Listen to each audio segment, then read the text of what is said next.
this shows up in a lot of different ways, but I like to use the burglar example.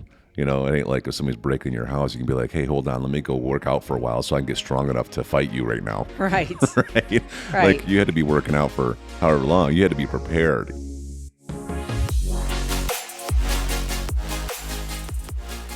Hello, everyone. We are Greg and Jacquie Francis, and welcome to High Performance Parenting, where our passionate goal is to encourage you to raise champion children in a crazy world. Every week, we will bring you multiple episodes from our extensive experience of raising our six happy, healthy, successful, godly kids who are confidently equipped to win big in life. We deeply believe that any parent who is provided with the right knowledge and continual support can raise amazing kids. And when they do, all of our futures get better. If raising up future generations of absolute champions matters to you as much as it does to us, here's how you can contribute.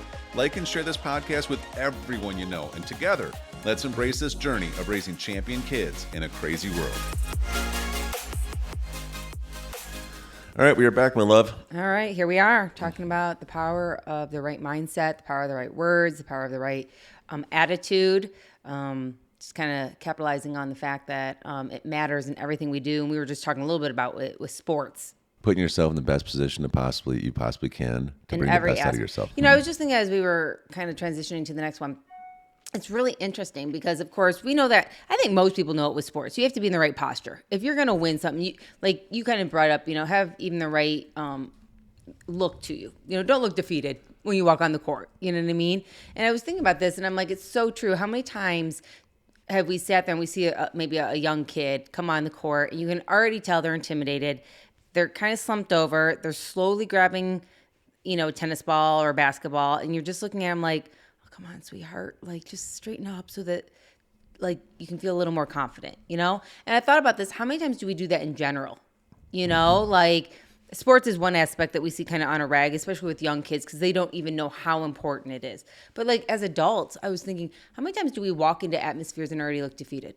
Mm-hmm. I mean, it's so true. How many times do we go into a business meeting or even to serve somewhere or a new area that you've never been before, and you don't look like you have some confidence? Now, there's a difference between confidence and arrogant, but gosh, we all need to walk in with more confidence and hold a posture of, okay, I got this. It might be new to me. I might be a little nervous, but I can handle things. I'm not alone. God's with me, right? I mean, I was thinking about this. We were going over some stuff. When was it? A year or so ago, business opportunities. We were going over opportunities do you think they'll accept this? Do you think they'll accept this? What kind of answer will we get with this? And finally I was like, let's just give them an opportunity to say yes. Mm-hmm. And you're like, wait, that's really good. You remember? I was like, why can't we just give them an opportunity to say, let's give them our best option for us to, go into a business partnership or whatever with them. Let's give them an opportunity to say yes. Let's have the expectation that they will say yes versus not. And if they say no, okay. I mean, will it hurt? Most likely. Will I be disappointed? Yes. But I'm not going to go and say, I don't know if they're going to take, I'm going to pray, hopefully, kind of, sort of, they do. Mm-hmm. How important has that been for us the last year to just opportunity for someone to say yes to something? Yeah, it's huge. I mean, I think about Ellie in 5th grade trying to, they only do cross country 6th through 8th, and her siblings were in, and she went up and asked the coach, can I do it? I know it's not official, but can I? And guess what? They said yes.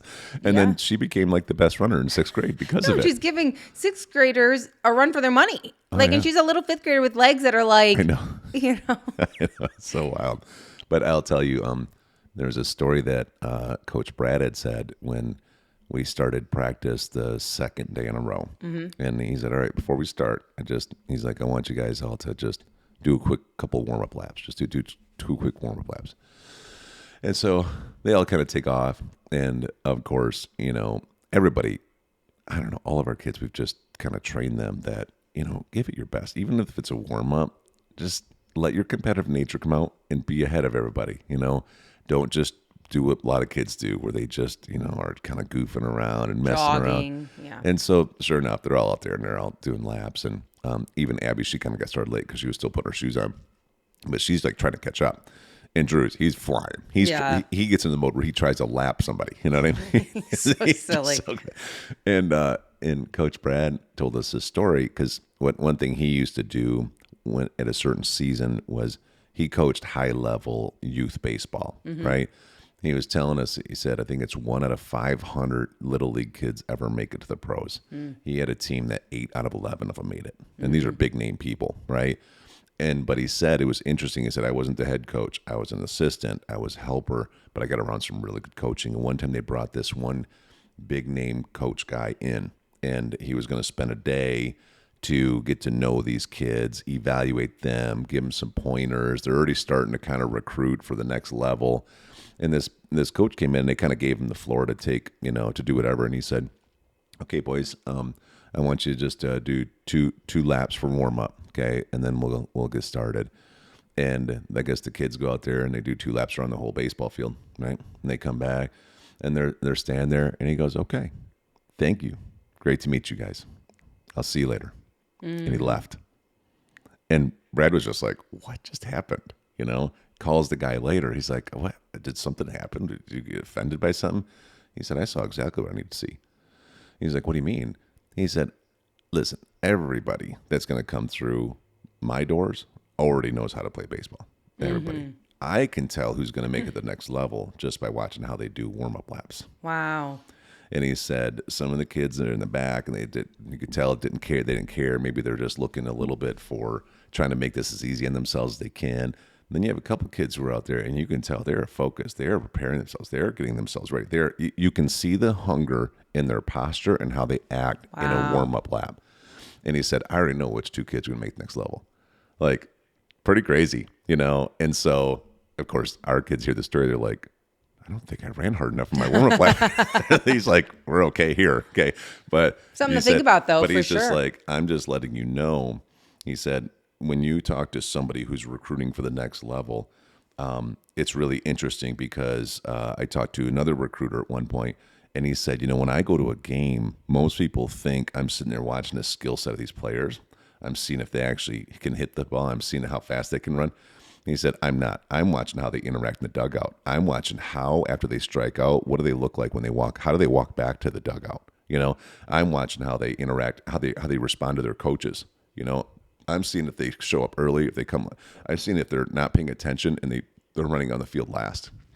He said, these are the things that tell me everything I need to know about whether they will make it at the next level. It's so good. No, I love it. And I love just that mindset again. It's all about, again, how you carry yourself, your mindset ahead of time, the work that you did. I love your one example. I was talking about it before, but you always give this example when we're coaching our clients for Redwood coaching about the gym example. Oh yeah. It's just about building muscle, right? I mean,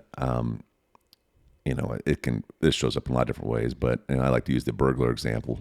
It ain't like if somebody's breaking your house, you can be like, hey, hold on, let me go work out for a while so I can get strong enough to fight you right now. Right. Right. Like you had to be working out for however long. You had to be prepared. It's all preparation. Even Kobe Bryant, right? The late Kobe Bryant, who was just known for being just an absolute focused menace on the basketball court every single time he played. He said, somebody asked him, he said, you ever get nervous in the big stage? He says, I never get nervous. And they're like, how do you never get nervous? How did you learn how to train your mind like that so that you don't get nervous in Game 7 of NBA championship? He said, I work so hard in practice that games feel less than a practice. Wow. And he said, the only time anyone ever gets nervous in life is when you haven't prepared enough. And I was like, I took it to heart because I'm like, that's true. I think about any time I show up talking to a coaching client, if we show up getting on a podcast, we show up speaking on a stage somewhere, building out this thing over here. The only time you really ever get nervous if you're not prepared. Yeah, if you didn't take the time to prepare. And that's just like everything in life. Like you said, it can be for sports, it can be for a speaking engagement, whatever it can be for. I think it's so important it's kind of like also with the faith muscle. We talk about that with our kids all the time. That how many times has somebody been like, oh my gosh, I need God's help, I need God's help, I need God's help for something, right? But you haven't been building a relationship with God. You haven't been spending time in the Word. You don't even know what scriptures to stand on. And you're not really believing with all your heart. You're just hoping some miraculous event will happen and somehow you might be blessed with something. Sure. And that's just not how it works. You Sure. know, you need to be working on your faith muscle Yeah. ahead of time. So when situations do happen, which they all happen to every single one of us have crazy things that happen in our life that we never expected Yeah. and that we need to rely on God for, not us. And if you're not filled up in your faith daily Yeah. before that happens, Faith comes by hearing the word of God. And I remember Andrew Womack talking about how he'd be doing like a healing session or something, and someone would inevitably, almost every session, come up and be like, listen, I know you're a man of God. Can you just pray for me? I got this health thing going on, right? And he'd be like, I'm not sure if I will or not. And they'd be like, why? He said, can you tell me what you're standing in faith on that I can agree with you about? right? And if they didn't have like an answer, he's like, I'll pray with you, but you have to understand, you have to activate your faith. Right. And if you don't even know what you're having faith in, that's automatically a lack of faith. What you're doing is you're hoping that God's going to do Right. something new versus standing on what he's already done. Right? I And know. And I it's think it's so again, true. it's preparation. Like, do you know what these scriptures are? Have you taken the time? Do you even know what healing scriptures there are? What, where are they? Where are they written down? How many times are you saying them over and over again? How many times are you getting your brain completely convinced of the truth behind this? Well, and on top of that, it's like everything, whether it's scripture, whether it's in our words, whether it's in our actions. I mean, you can't be double-minded. I will tell you today, it's crazy today how somebody's like, I'm going to make the varsity team, or I'm going to get that promotion, or I'm going to get that healing, or I'm going to do this, but then they're planning for the worst. So if it doesn't happen though, at least I have a plan B. No, like God doesn't have plan Bs. He has plan A, and that's him, and that's victory in everything. And Good stuff. but he also You're can't. preaching good here. I'm writing down notes so I can apply them to some other things going on in my life right now. That's good. But I mean, I was just thinking about even like you were saying about the healing episode with a person that came up to Womack. Again, if you are ready, they're like, can you please I'm asking you to pray with me and stand in agreement for the healing from this symptom that's in my body. The doctors have diagnosed me with blank. And he's like, well, what are you standing on? Well, I'm standing on this, but if it doesn't work out, I'm willing to go in and get, surgery done. And my kids already know I want to do this. So you already have a plan B. Like you've already decided in your mind, plan A is not really going to happen. Mm-hmm. If it did, it'd be, what does everyone say? A miracle. Mm-hmm. You know what I mean? So it's like, I don't know. It just makes you realize, because every single day we have choices. And every single day we can change anything that we made a mistake on in the past, or that we spoke incorrectly, or that we acted out in an incorrect way. Yeah, and we're seeing these things manifest in our life, like left and right. 100%. I don't think enough testimonies get shared, to be honest with you. Yep. Like our little Bella, who had these cute little pink glasses from the time she was really little, and Yeah, like she was 3 or 4 when she got glasses for the first time. and we were always teaching them about faith back then. And what did she do? Every single day, Bella would say, I no longer need glasses. My eyes are healed.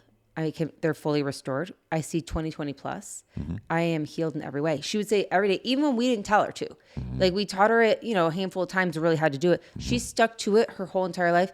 In the last, 2 years, she stopped wearing her glasses. And at first, and over time, and her prescriptions kept getting lighter. Down. They kept going down. Lighter and lighter. And the last couple of years, she kept speaking this, and I kept seeing her wear them less and less. And I started questioning, like, Bella, like, are you sure? Are you sure, honey? I don't want, you know what I mean? Because she's doing sports and all this Are you kind of just stuff. walking around not being able to see stuff? Correct. You don't want to wear glasses? Correct. Because some kids don't want to wear glasses. We'll get into that topic next. Yeah.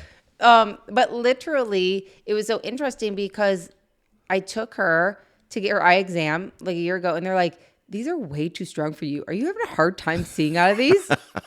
She looks at me like, mm-hmm. You know what I mean? She passed her driver's test, no glasses needed. She passed like her exams for physicals. So she was wearing them to please you, and she couldn't see out of them. And she couldn't see out of them. And now, like, they're literally in a shelf collecting dust because she has spoken right into existence that her eyes are perfectly healed. Good for her. And I think it's great. Nice job, baby girl. I am so proud of her.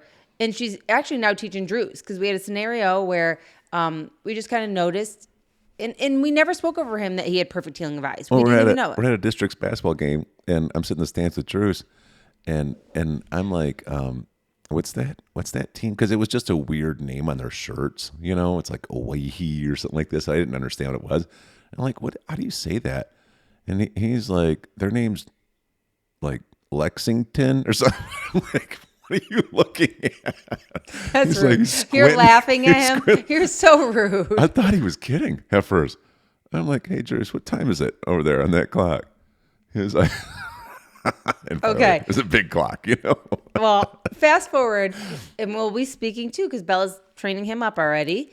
Greg was like, you might want to get his eyes checked. And I was like, okay, no big deal. I mean, like, honestly, we just didn't know. You know what I mean? Like, and we didn't know until our child started having. He didn't want to say anything because he didn't want to wear glasses during Correct. sports.